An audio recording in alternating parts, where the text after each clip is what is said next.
Hello everyone. NEET 2023 के results आ चुके हैं और आज स्टूडियो में हमारे साथ है Parth Khandelwal, NEET topper. Hello Parth, welcome to the show and congratulations from the whole Allen family. Thank you. तो कैसा फील हो रहा है अभी? बहुत अच्छा। बहुत अच्छा हो रहा है, दैट्स वंडरफुल, क्योंकि ये हम सभी के लिए एक काफ़ी प्राउड मोमेंट है, काफ़ी अमेजिंग मोमेंट है। आपकी सक्सेस जर्नी के बारे में थोड़ा सा ब्रीफली बताइए कि आपने कब ये जर्नी शुरू करी, कैसे आपको ख्याल आया कि मुझे नीट की तरफ जाना चाहिए और मुझे नीट के लिए एस्पायर करना है, डॉक्टर बनना है, इसके बारे में थोड़ा सा बताएं। मेरी एक्चुअली सिस्टर जो है वो भी इसी फील्ड में है, तो उससे मेरे को थोड़ी इंस्पिरेशन मिली और साथ में मेरे फ्रेंड्स भी थे और मेरे को पता था कि मेरा पोटेंशियल बायो में थोड़ा ज़्यादा है, इसलिए मैंने नीट को चुना।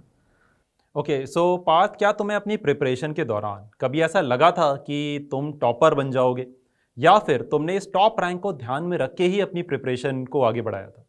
जब आखिरी में मेरे जो मेजर टेस्ट होने लग गए थे फुल सिलेबस में, जब मेरा 700 के करीब स्कोर बनने लगा तो मेरे को थोड़ी सी फीलिंग आने लग गई थी कि शायद अच्छी रैंक आ सकती है। ओके, सो देखो, हर बड़ी अचीवमेंट, राइट, जैसे being a NEET topper is a very big achievement, right. So इसमें बहुत सारी गाइडेंस, प्रॉपर प्लानिंग, स्ट्रैटेजी, ये सभी चीज़ें इन्वॉल्व होती हैं। आप अपनी सक्सेस का क्रेडिट किसे देना चाहेंगे? मैं अपनी फैमिली को और एलन की फैकल्टीज़ और इवन माय फ्रेंड्स, इन सबको देना चाहूँगा।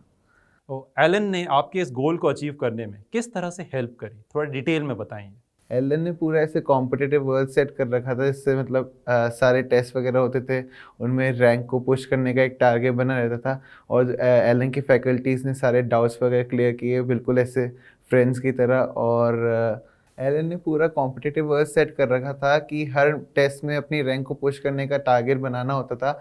और साथ में एलन की फैकल्टीज़ ने सारे डाउट्स वगैरह क्लियर किए और इवन मोटिवेट भी करते रहते थे, तो काफ़ी अच्छा माहौल रहता था एलन में।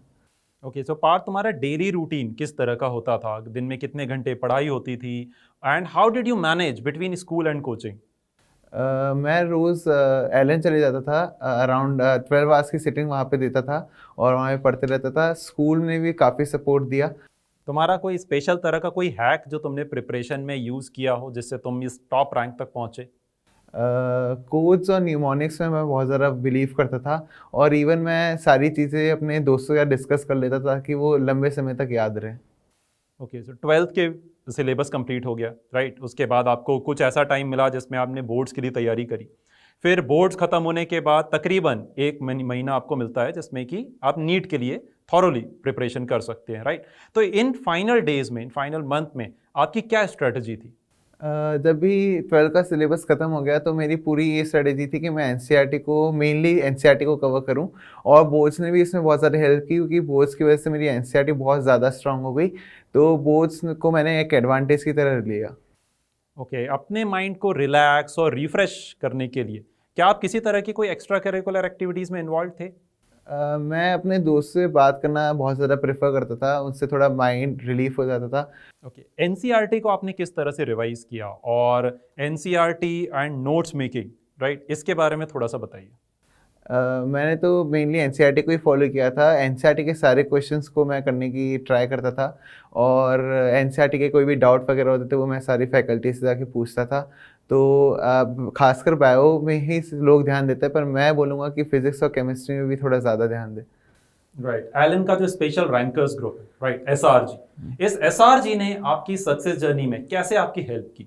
जो एसआरजी के टेस्ट होते थे वो थोड़े से हार्ड होते थे, तो उनके उनसे जो लो स्कोर बनता था उससे मोटिवेशन मिलती थी कि अपन को और ज़्यादा फोकस करना है। और जो एसआरजी में एडवांस पढ़ाया जाता था उससे थोड़ा इंटरेस्ट भी बढ़ता था स्टडीज़ को लेकर।